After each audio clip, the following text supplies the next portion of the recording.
yung kautay, yung pangako at batas ng Kristo. Yung aking pangako, mahalin ang Diyos, yung aking bayan, maging masunurin at mabuting bata, tataanan at sanay. Ready, front!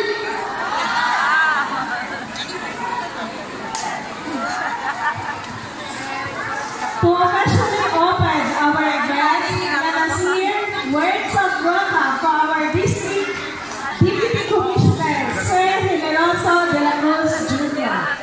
Kapsal Club.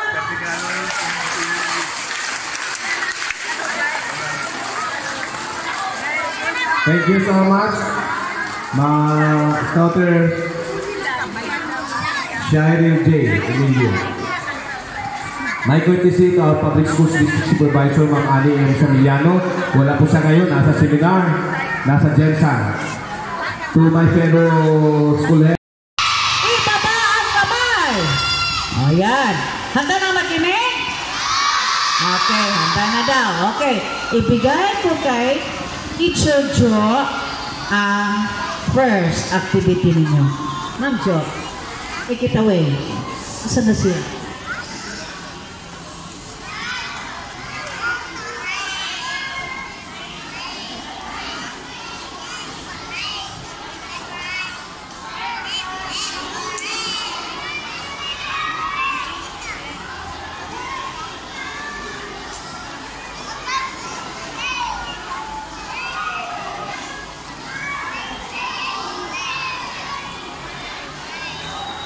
Okay, thank you so much, Ma'am Fred. Okay, hello. Hi. Okay, our first topic is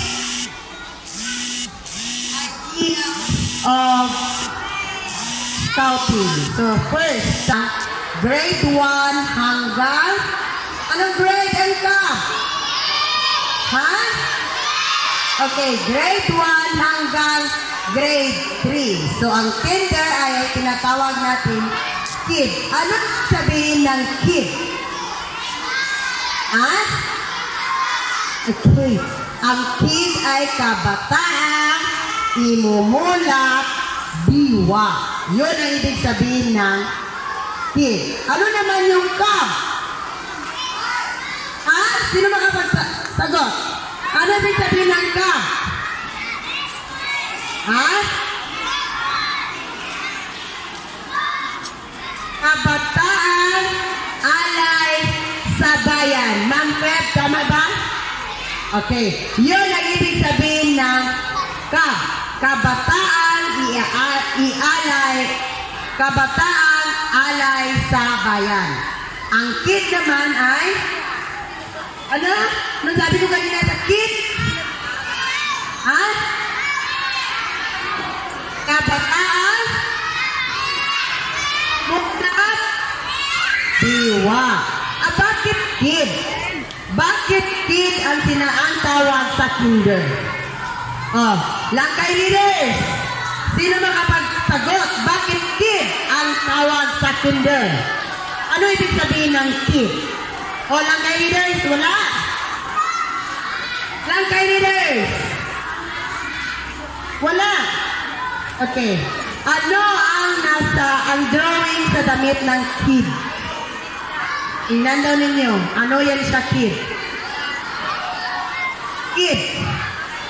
Kid is sa kinder. Ano ang damit ninyo? Okay, very good. Ang sabi daw ay, ito ay kidlat. Oh, yan ay kidlat. Sino nakakita sa kidlat? Sa kidlat? Oh, nakita niyo? Oh, kung magagi ang kidlat, ano ang masiling ninyo? Ano ang bal nyo? Ha? Kasi ibig sabihin ng kidlat ay mabilis. Mabilis, di ba? Tama ako mga bata? Tama? Okay. Sa school, mabilis din ba ang kinder? Opo daw. Sa totoo lang, opo. Oo, din. ano, ang teacher, why pakapungko ang bata. Nagano na? Ha? O, nagdalagan, naglagaw, nagpuno. Tama na. O, kaya